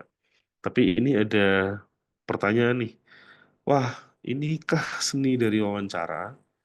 Ya, saya tidak secara khusus ngomong wawancara karena nanti teman-teman jadi apa terpaku pada teori. Makanya saya tidak akan menjelaskan apa itu casual interview, apa itu apa doorstop, apa itu jenis-jenis wawancara dalam jurnalistik. Teman-teman nggak usah mikir itu. Sederhananya adalah ngobrol ya dengan orang. Ya. Ini ada pertanyaan dari Mbak Dewi ya. Mas Agung jika melakukan wawancara atau penggalian informasi seperti ngobrol begitu, apakah kita harus menginfokan kita dari media mana? Atau di akhir obrolan baru minta izin ceritanya dimuat di media? Nah, kalau di dalam jurnalistik biasanya ngomongnya di awal, tapi ada kalanya kita ngomongnya di belakang. Tapi kalau seperti itu, PR-nya adalah nanti kita harus meyakinkan kalau misalnya dia tidak mau dimuat gitu kan. Tapi kalau kita ngomong dari awal, apa itu akan lebih mudah gitu kan. Nah, terus tadi ya apa atau di akhir obrolan, nah itu teman-teman harus ketika akan dimuat di media yang publik ya, atau di bukan menjadi satu refleksi sendiri ya untuk catatan harian atau apa, maka harus disampaikan cerita itu harus disampaikan kepada narasumber ya. Ini akan saya muat ya nanti, semoga aja dimuat. Kadang kalau bahkan di wartawan itu juga dia tidak bisa menjanjikan itu akan dimuat atau tidak, karena yang memutuskan dimuat itu redaktur. Bisa saja saya dulu wawancara panjang lebar, begitu ditulis terus sama redaktur nggak dimuat gitu kan. Karena ya ada pertimbangan-pertimbangan teknis, ada pertimbangan-pertimbangan tertentu kalau itu misalnya sensitif. Tapi kalau cerita-cerita yang sederhana seperti ini, eh, tidak ada sesuatu yang membuat orang kemudian melarang kisahnya ditulis ya. Justru itu apa motifnya untuk kemudian, boleh jangan dimuat mas, malu misalnya. Tapi ketika kita meyakinkan bahwa Mbah itu jenengan tuh luar biasa, sudah sepuh dalam kondisi suaminya yang mungkin tidak berdaya, Mbah Setu itu masih jualan. Itu bisa jadi inspirasi bagi orang-orang yang lain. Daripada nyuwun sewu minta-minta di jalan, kisah Mbah Setu kalau dibaca orang, apalagi orang yang lebih muda, dia harusnya malu Mbah. Nah, hal-hal yang seperti itu kadang mereka butuh diyakinkan. Tapi kalau itu selama tidak sesuatu yang sensitif, menurut saya aman-aman aja minta izin ke mereka. Jika ingin tanya, jika ingin menulis feature seperti wisata atau kuliner, apakah boleh dibuat dengan versi semi promosi? Terima kasih. Ya, semi promosi ini saya nggak tahu seperti apa, tapi bisa jadi seperti itu. Ya, eh, kalau kita melihat konten kreator, konteksnya adalah misalnya tayangan visual ya, food vlogger dan sebagainya ya, kan ada juga yang mereka ya udah liputan atau mengangkat kuliner-kuliner kecil dan sebagainya, kan mereka nggak dibayar ya. Ya nggak masalah, tinggal promosinya ini seperti apakah itu sesuatu yang apa misalnya kerjasama atau bukan gitu kan. Nah itu akan kerasa kalau itu ditulis dengan bagus, sama seperti teman-teman di sini nonton iklannya dari Thailand kan, kita udah tahu itu iklan gitu kan.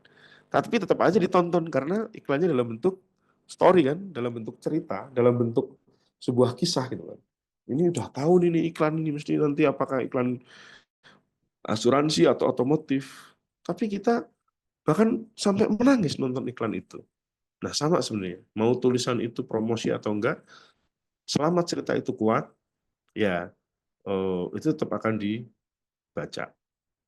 Oke, slide berikutnya mungkin ya, nanti kita sambil tanya jawab. Udah selesai ya? Oh, ada masih sebelumnya. Ini ya, sebelumnya lagi. Oh, berarti saya kebalik. Oke, lagi-lagi. Nah, nah, ini ya, sebelumnya ini ya. Tadi, mengapa orang kemudian suka cerita ya?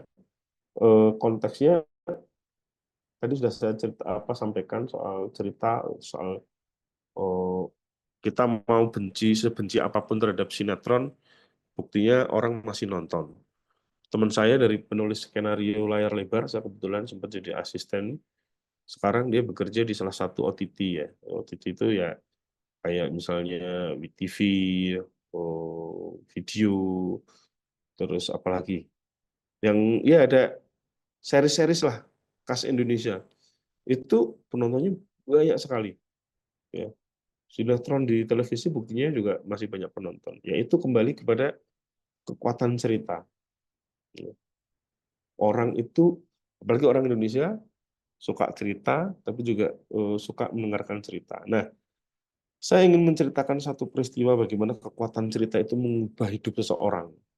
Teman-teman kalau mungkin tahu, ini adalah Mas Rustono. Dia sekarang disebut sebagai Raja Tempe, tempe ya di Jepang, bahkan bukan hanya di Jepang, tapi juga di eh, Korea, udah masuk ke pasar Cina juga. Hidup dia berubah dari sebuah cerita di koran. Jadi saya masih punya hutang ke dia untuk ke sana, tapi ke sana itu adalah saat musim salju sedang hebat-hebatnya di bulan Februari. Untuk apa? Untuk merasakan bagaimana dia menderitanya saat itu. Jadi ceritanya Mas Rustono ini menikah dengan orang Jepang. Nah, di sela-sela dia bekerja, setiap dia eh, selesai kerja itu dia membuat tempe. Ya, tempenya dia buat di apa ruangannya lah, ada yang dibuat sebuah ruangan, terus kemudian eh, pikir dia gitu kan, di Jepang kan kedelai itu jadi makanan ya, tahu dan sebagainya, tapi nggak ada yang membuat tempe. Nah, dia tiap pulang kerja itu keliling ke warung-warung makan menawarkan tempenya. Tidak ada yang mau membeli, bahkan tidak tahu itu apa, sehingga ya melirik saja nggak mau. Sampai dia udah mau putus asa, terus istrinya menunjukkan peta Jepang yang ini loh, kamu kan mau cita-citamu tempe itu dikenal di sini, di sini, di sini. Ya apa, kamu baru nawarkan ke 10 warung aja sudah menyerah. Nah, itu di musim salju sedang hebat-hebatnya. Jadi dia mikir nih, wah kalau 10 aja belum dapat, coba deh aku ke 20 rumah makan, minimal satu lah. Kalau 20 ada satu warung yang beli, berarti kalau ingin dapat dua warung, dia harus ke 40 warung. Nah, sampai pada titik dia itu sudah capek. Ah, ternyata nggak juga. 20 pun mungkin nggak ada yang beli. Akhirnya dia sampai jalan, ketemu ada warung, makan, udah nggak ngomong lagi, udah nggak presentasi. Ketemu sama pemiliknya, tangannya di eh, apa? Dia ambil tangan pemilik rumah makan, dikasih tempenya, ditutup, terus dia pergi aja. Karena saking sudah capeknya. Sampai kemudian tadi itu diingatkan istrinya, terus dia saat itu membersihkan salju di atap rumah. Jadi dia naik naik ke atap rumah, terus ada orang lewat. Eh, kamu turun. Ini apa bahaya, kamu bisa terpeleset, jatuh dan mati gitu. Kamu ngapain di atas? Oh, saya sedang mengejar mimpi saya. Mimpi apa gitu? Saya ingin kenalkan tempe. Tempe itu apa ya, guys? Intinya ya itulah soal apa kedelai dan sebagainya. Udah kamu turun turun turun. Ini kartu nama saya, besok saya kesini lagi. Saya mau tanya soal mimpimu itu. Ya udah esoknya dia ke sana, wawancara, kemudian ketika itu dimuat di koran, ya saat itu masih zaman lebih banyak koran ya, telepon di rumahnya itu berdering, terus berdering. Ada satu orang, kamu kemarin yang datang ke restoran saya ngasih benda apa itu putih-putih ya? Itu coba kirim lagi ke tempat kami gitu. Terus seperti itu, kemudian dikenal. Yang dia cerita di Jepang itu sekarang Gung ada lebih dari 200 menu berbahan tempe yang dia aja nggak hafal karena dia cuma jualan tempenya saja. Dia membuka diri orang-orang dari berbagai negara belajar tempe, kemudian suruh menjual di negaranya. Terus ketika ada muridnya ngomong, saya pengen buat tempe tapi mereknya Rustono. Nah, kalau itu urusan bisnis. Nah, itu bagaimana salah satu tadi kekuatan cerita ini punya dampak ya.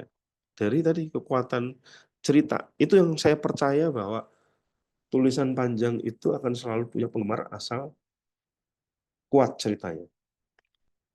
Ya didapat dari apa ide bagaimana mengumpulkan bahan, masalah menyusun ya, cerita. Saya selalu kita lihat kita mau di mana nih? Mau di media sosial, mau di media online, mau media sosialnya yang apa. Nah, kita harus mempelajari media tempat di mana cerita itu akan ditempatkan. Makanya tadi itu berita bagus saja tidak cukup. Kita juga harus memahami itu. Ya. Nah, salah satu eh, kekuatan cerita, kekuatan eh, cerita itu, salah satunya, coba next lagi, yang tadi itu, soal sebelumnya, nah ini ya, yang soal Indonesia itu 7 tahun terakhir ini disebut sebagai negara yang paling dermawan. Kenapa? Orang kita itu mudah tersentuh secara emosional. Ya nggak? Maka ketika ada bencana, penggambarannya kan berbeda antara di Jepang misalnya dengan di Indonesia. Di Indonesia yang akan muncul adalah foto-foto yang memelas, wajah-wajah sedih. Di Jepang yang gempa itu juga sering terjadi, yang dimunculkan itu orang yang sedang bekerja, orang yang mungkin sedang memperbaiki. Maka kan sekarang ada istilah nih, orang-orang sakit dan menderita dipelihara bukan oleh negara, tapi oleh kita bisa. Begitu kawan-kawan misalnya nyumbang di kita bisa kan akan banyak muncul tuh cerita ya, naratif soal bagaimana dia sakit apa dan sebagainya dan sebagainya. Dulu ketika saya kerja di KR ada rubrik Migunani, kadang kebanggaan saya atau rasa bahagia saya itu muncul ketika tulisan saya, jadi itu rubrik itu adalah berisi orang-orang sakit. Jadi mereka datang ke kantor dengan kondisi yang apa, intinya sudah nggak punya harapan dari sisi, maksudnya nggak punya uang. Nah, ada satu peristiwa yang sekarang sampai sekarang masih saya ingat karena itu menjadi hari yang menurut saya itu bahagia sekali. Saya dihubungi oleh seseorang bahwa ada anak muda yang dia apa namanya, kursi rodanya itu rusak, sudah lama rusak. Jadi dia hanya ngemper di rumah. eh, Cita-cita dia sederhana, bisa melihat sawah di dekat rumahnya, bisa pergi ke sawah di dekat rumahnya. Nah, karena dia cuma bisa ngesot, dia nggak bisa. Kemudian saya tuliskan, dan pagi-pagi jam 5:30 ketika koran itu terbit, saya dihubungi oleh satpam bahwa ini ada banyak orang ke kantor bawa kursi roda untuk ini yang kamu tulis, Bung. Itu saya nggak mandi ke kantor bersemangat. Terus saya ajak orangnya ke rumahnya. Ternyata di rumah itu sudah ada mungkin lebih dari 5 orang yang bawa kursi roda juga. Dan si anak ini cuma, ya udah, dia cuma minta satu aja gitu. Yang lainnya buat yang lain. Itu didorong, dia lihat padi itu sudah, itu pengalaman yang tidak bisa saya lupakan. Nah, teman-teman sebenarnya bisa memanfaatkan soal kondisi ini ya, secara umum. Kenapa kok orang kita paling dermawan ya gitu kan? Iya juga ya. Kadang kalau ketipu, bukan ketipu ya. Kadang kalau kita ngasih uang ke pengemis aja itu, ketika sekarang banyak berita orang berbohong itu kita masih denial dengan ngomong ya udahlah niatku bantu gitu kan. Kita nggak tahu dia bener atau enggak gitu. Oke, next. Masih ada waktu berapa menit, Mas Himawan? Kita untuk materi masih ada sekitar 5 menit lagi, Mas. Habis itu kita Oke, langsung lanjut sesi Q&A siap. biar Oke, lebih ya, ngalir gitu ya. siap, siap. Next, lanjut lagi. Ya ini tadi ya sudah. Next lagi. Ini, ini sebenarnya nggak masuk sih. Next lagi masih ada nggak? Atau udah selesai ya? Oh, ini harusnya nggak masuk ini, di di back lagi. Tadi yang sampai pada eh, sana lagi Mas. Ya ini nggak usah. Ke yang lagi, yang Mas Rustono tadi. Ya soal ini soal. Nah, eh ini sih teman-teman. Jadi mungkin biar waktu tanya jawabnya. Oh sebentar, sebentar. Ada pertanyaan ya di sini. Atau nanti aja ini Mas ya. Ya, mungkin bisa dilanjutkan materi dulu, Mas. Ini nanti sekalian pas Q&A gitu. Oke, ya. Jadi teman-teman, tadi. Eh, nah, terus bagaimana sebenarnya kita menyusun cerita di dalam tulisan? Ya. Eh, Tadi kita harus melihat medianya di mana dulu. Kalau medianya adalah di website, misalnya di Yourse misalnya, ya orang, teman-teman mungkin sudah paham bahwa, atau teman-teman memposisikan diri sebagai orang aja yang membuka membuka website ya, membuka berita itu, apa yang membuat teman-teman itu berhenti scroll ya, atau berhenti scroll kemudian ngeklik terus kemudian membaca sampai selesai. Jadi pakai logika itu aja, logika dan rasa kalau saya menyebutnya ya.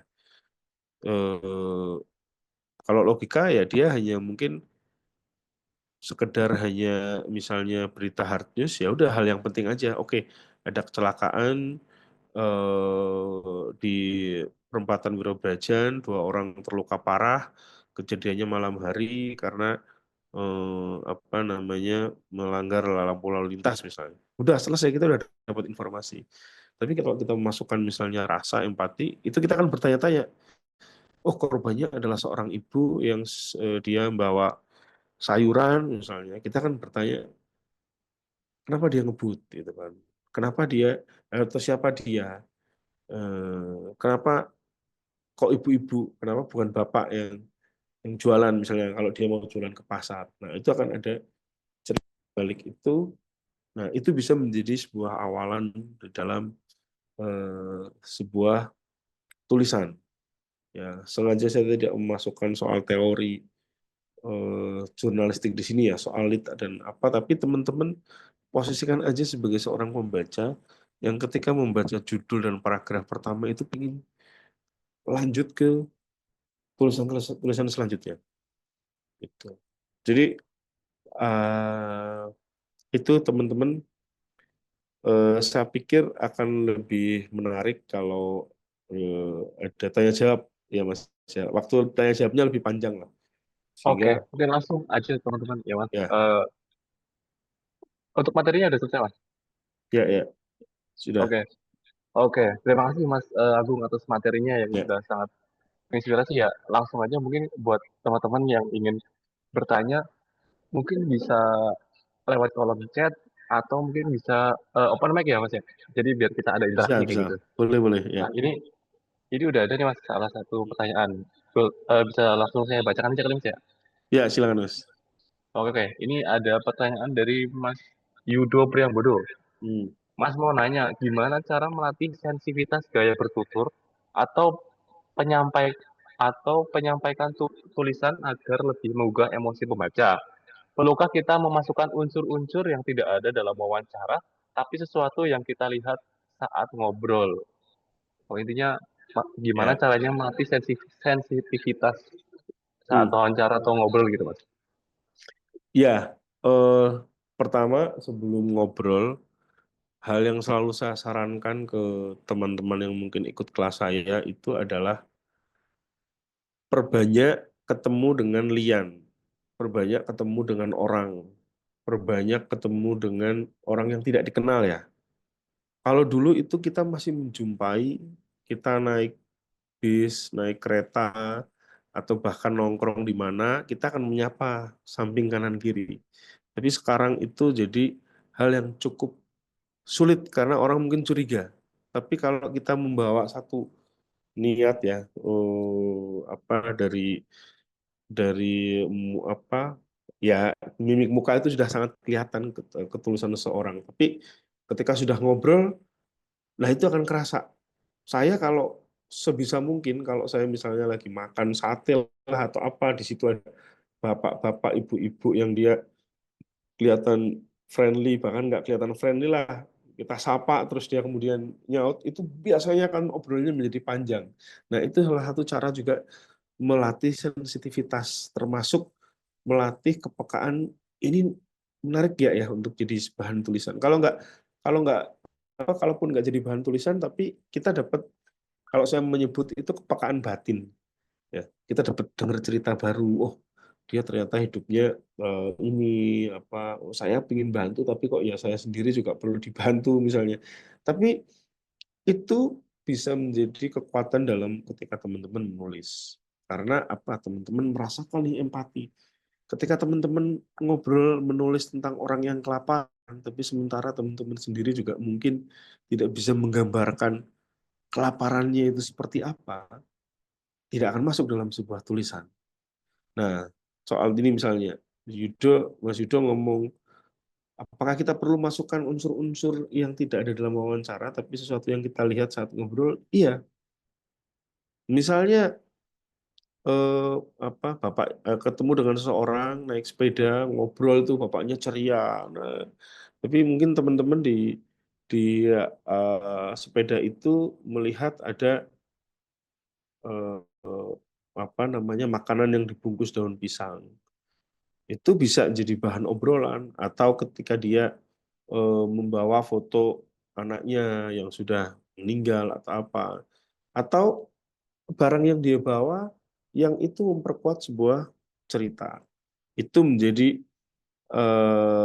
apa memperkuat dari cerita yang tadi saya sampaikan soal observasi.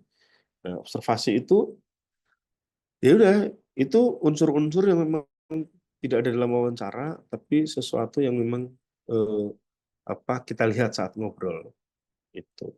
Bahkan gerak-gerik orang misalnya dia menceritakan soal sesuatu yang menurut kita kok meragukan ya.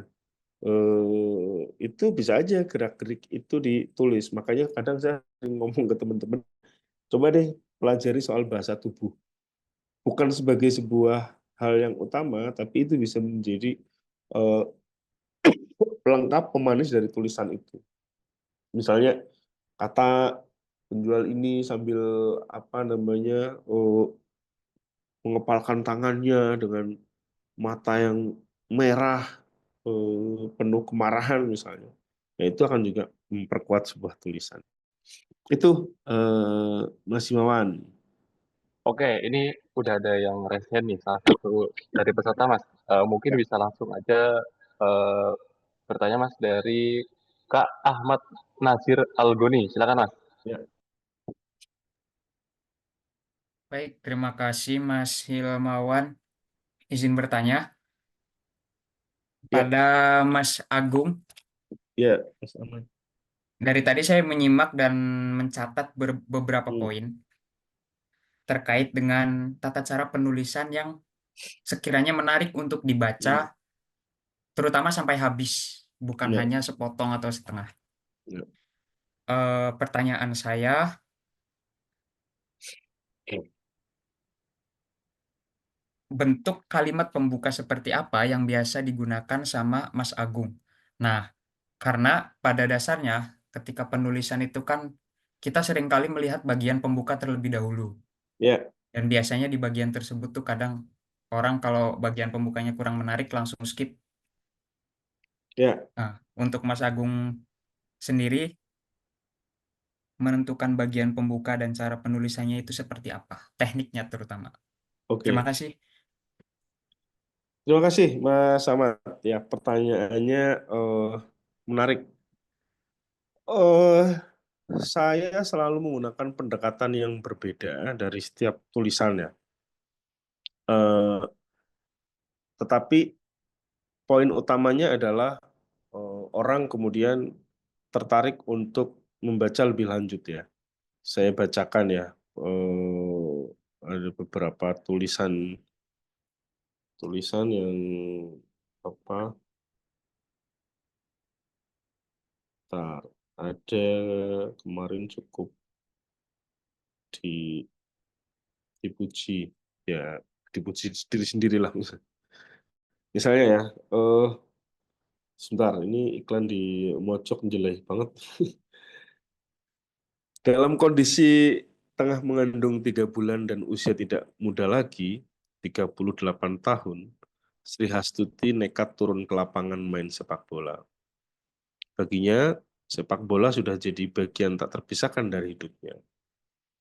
Ini ia melihat ada serta harapan sepak bola putri Indonesia akan maju dan berkembang hingga pentas dunia. Ini pembuka yang eh, bagi saya orang harusnya penasaran dengan seorang ibu yang dia sedang mengandung 3 bulan dan usianya 38 tahun, tapi main sepak bola. Nah, di paragraf berikutnya saya pancing lagi nih pembaca lewat masih di paragraf awal ya, ini paragraf kedua. Kalau tadi itu ada yang menyebutnya lead, ada yang menyebutnya intro ya kalau nggak salah. Nah, di lead ceritanya itu bertuliskan seperti ini.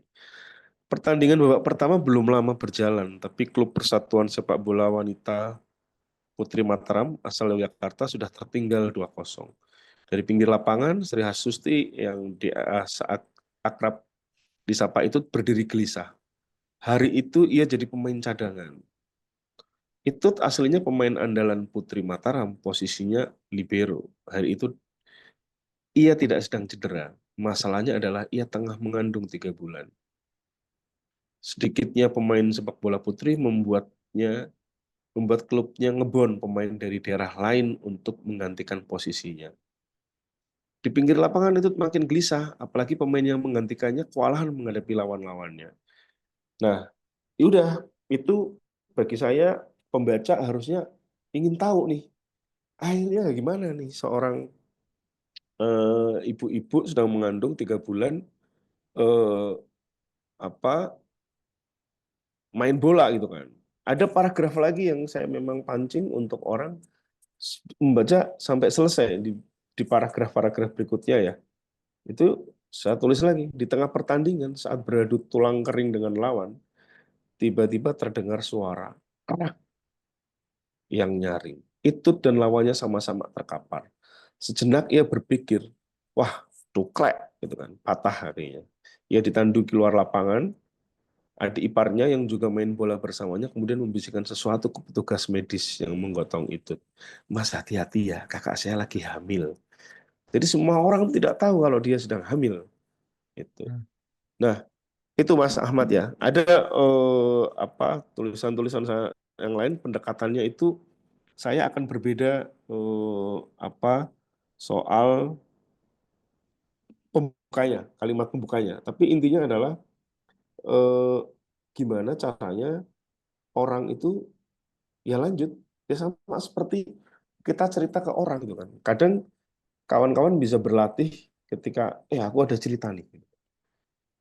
Misalnya ada satu dulu yang pembacanya cukup banyak soal penjual peti mati.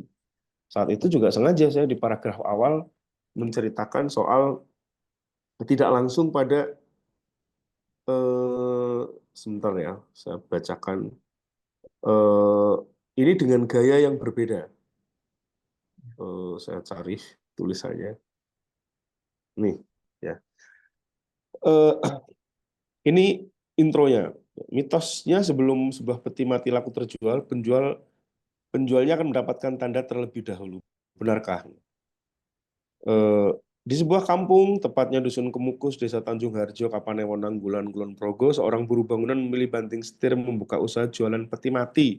Namanya Tumio. Sudah 2,5 tahun ia banting setir buka usaha yang tak semua orang melakukannya.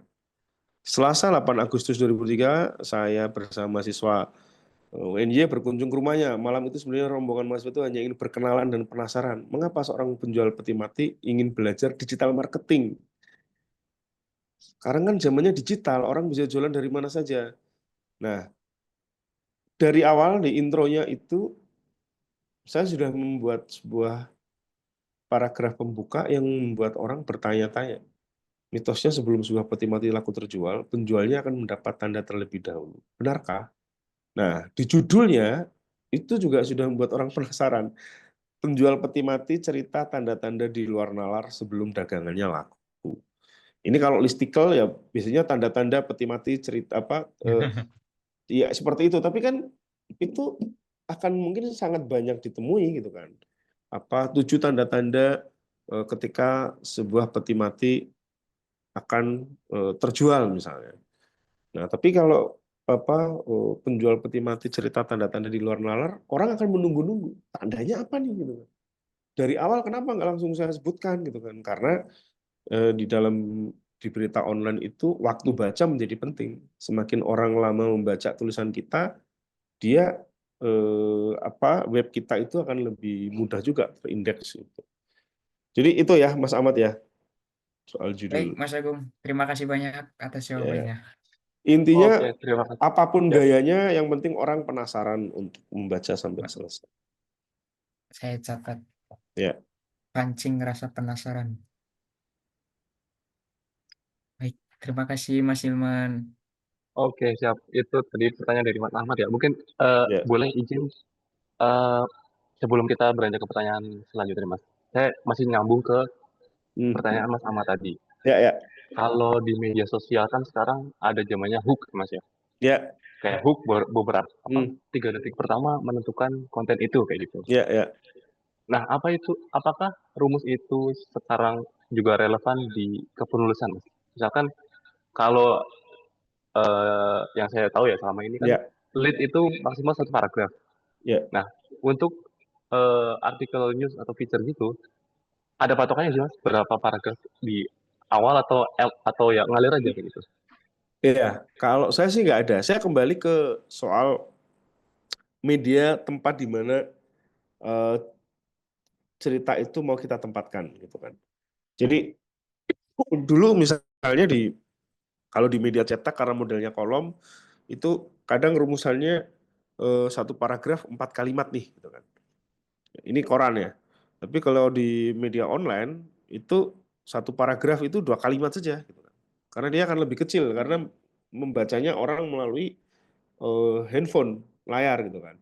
Jadi 2 kalimat saja itu sudah panjang, sudah jadi ini gitu kan. Jadi di media itu kan memang terpenting keterbacaan dan bahasa Indonesia yang digunakan memang bukan bahasa Indonesia yang baik dan benar, tapi bahasa Indonesia yang baik dan mudah dipahami. Jadi kalau di mungkin karya ilmiah ya 1 paragraf itu satu pokok pikiran gitu kan. Kalau di media enggak, lebih ke soal keterbacaan. Jadi ya fungsi lead sebenarnya kalau di berita kan lead ya, kalau di media sosial hook sebenarnya fungsinya hampir sama agar orang kemudian masih tertarik di situ, masih dia lanjut membaca itu kan. Kalau dia hard news dia membaca 1 paragraf udah selesai, nggak baca sampai selesai nggak apa-apa. Nah itu yang sekarang terjadi di banyak homeless media.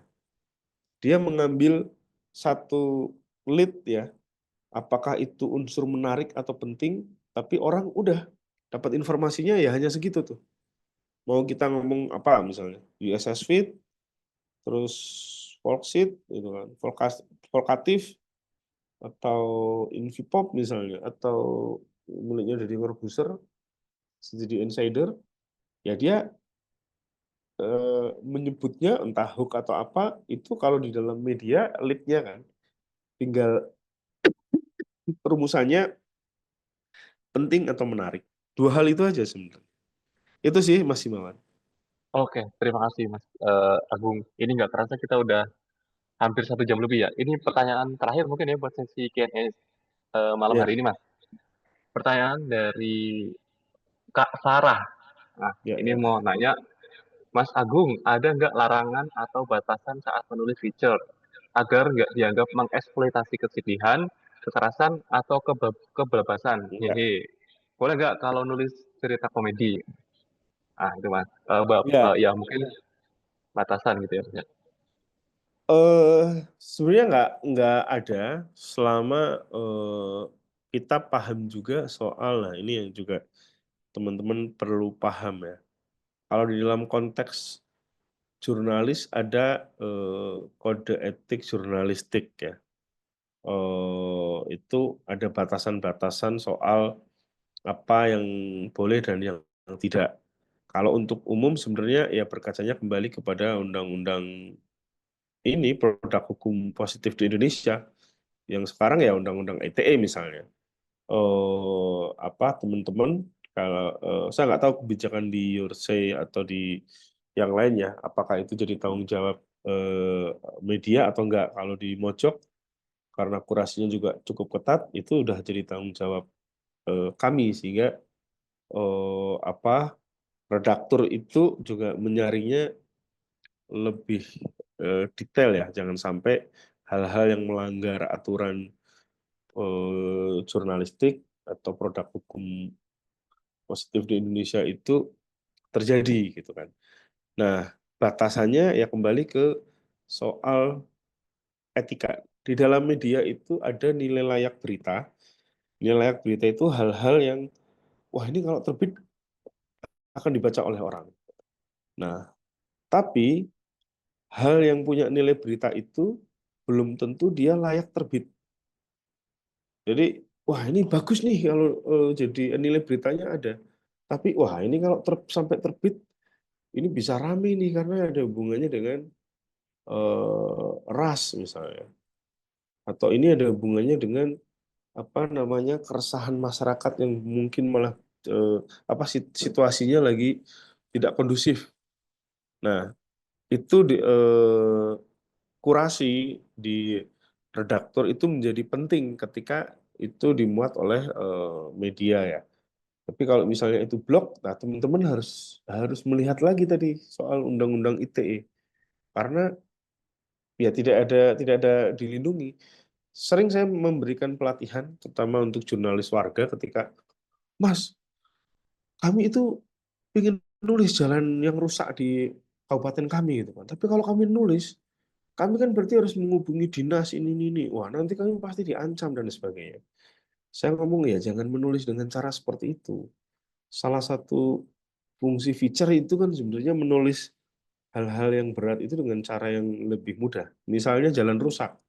Gimana ya caranya biar nggak harus ke dinas, harus izin, terus nanti kalau ini ternyata ini apa ancam dan sebagainya. Ya udah, cerita aja misalnya kawan-kawan amati, mungkin ada penjual bakso yang gerobaknya tergelincir di situ, mungkin ada orang tua yang mengantar anaknya terus kemudian bajunya basah karena jalanan yang berlubang misalnya atau jatuh misalnya.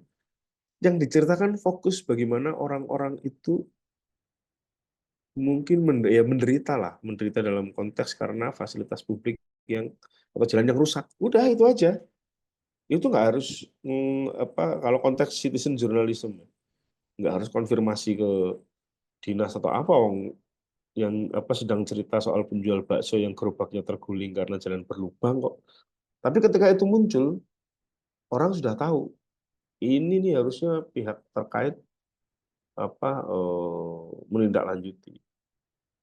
Itu ya Mbak Farah. Jadi kalau nulis cerita komedi, nah ya asal itu bukan fiksi nggak apa-apa. Saya ada beberapa mungkin tulisan yang apa ya ada unsur-unsur kelucuannya, tapi kelucuan itu bukan dibuat-buat, tapi berdasarkan sebab akibat. Sama seperti teman-teman coba stand up komedi ya, walaupun mungkin ada beberapa yang dia lebih ke cara penyampaiannya yang memang sebenarnya cerita fiksi tapi seolah-olah benar terjadi. Tapi konsepnya kan stand up komedi itu kenapa disebut sebagai komedi yang cerdas? Karena dia ditulis gitu kan. Tinggal dia menempatkannya saja. Gitu. Tapi intinya ya cerita komedi ya bisa, tapi kalau konteksnya berita atau itu produk jurnalistik atau itu di media, ya asal nggak ada unsur fiksinya saja, nggak masalah. Tapi dengan gaya komedi nggak apa-apa. Ada lead yang biasa dibuat juga dengan anekdot ya. Itu juga wajar saja. Itu. Itu ya Mbak Farah, Mas Himawan. Oke, terima kasih Mas Agung atas pemaparan dan sesi Q&A pada malam hari ini. Kita nggak terasa Mas, ini sudah hampir 2 jam Mas Agung kita Oh ya, udah ngobrol-ngobrol baca. masalah ini.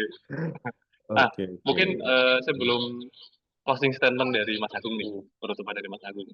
Eh, aku mau ngasih sesuatu nih di kolom chat. Itu ada apa namanya presensi buat teman-teman yang ingin join di kelas kursus selanjutnya. Silakan mengisi presensi di kolom chat itu. Kemudian jika ada kritik dan saran juga silakan disampaikan di presensi tersebut. Jadi teman-teman peserta monggo yang bagi yang berkenan silakan isi presensi di Google Form yang sudah kami share di kolom chat gitu. Nah, mungkin untuk penutupan nih, Mas Agung, saya dari awal sampai Ya, akhir sudah sedikit mencatat ya, Mas. Ya, Intinya adalah dari pembicaraan kelas kita malam hari ini, ketika kita menentukan ide itu memanfaatkan panca indera, mulai dari pendengaran, penglihatan, dan pada akhirnya kita bisa membuat sebuah cerita yang panjang dan memiliki kekuatan di situ. Nah, ya, mungkin terakhir dari Mas Agung, closing statement dan ya. pesan-pesan buat peserta Your Cycle pada malam hari, Mas. Monggo, Mas. Ya, ya temanya karena kita menulis hal-hal yang sederhana. Saran saya teman-teman itu juga nanti karena tulisannya juga pasti Yursey butuhkan ya. Mulailah dari hal-hal yang memang itu dekat dengan teman-teman. Teman-teman bisa aja ngomong masalah negara, soal misalnya impor yang sekarang 0% itu dari cerita pembuat atau petani kedelai di kampung teman-teman misalnya. Jadi kawan-kawan lihat sekelilingnya hal-hal yang mungkin terlihat sederhana, terlihat kecil, tapi sebenarnya menggambarkan sesuatu yang lebih besar.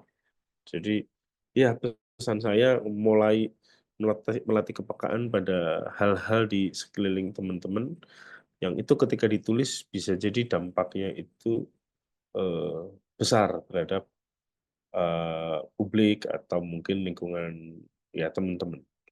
Itu sih mungkin ya statement dari saya. Jadi hal-hal yang sederhana di sekeliling kita bisa jadi adalah gambaran dari persoalan besar yang sedang dihadapi di negara kita. Oke, terima kasih Mas Agung atas materinya pada malam ini.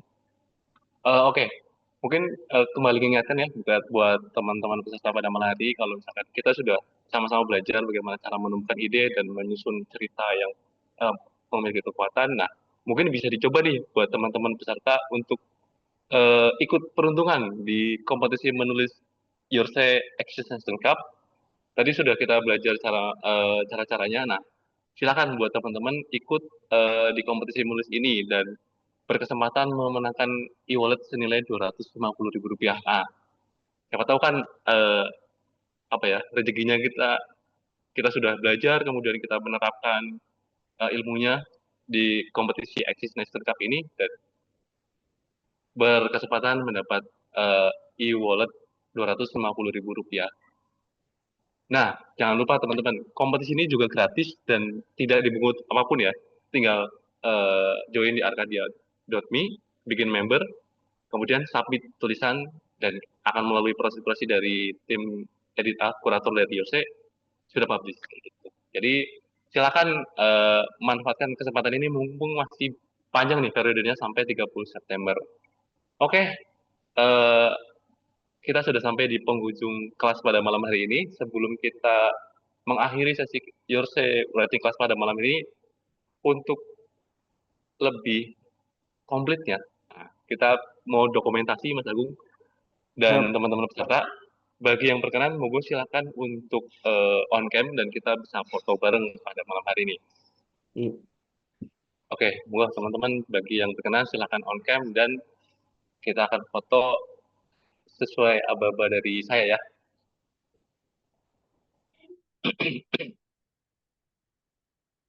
Oke, teman-teman sudah siap semuanya? Operator sudah siap? Oke, bagi yang berkenan silakan bisa on cam, kita bisa foto bersama.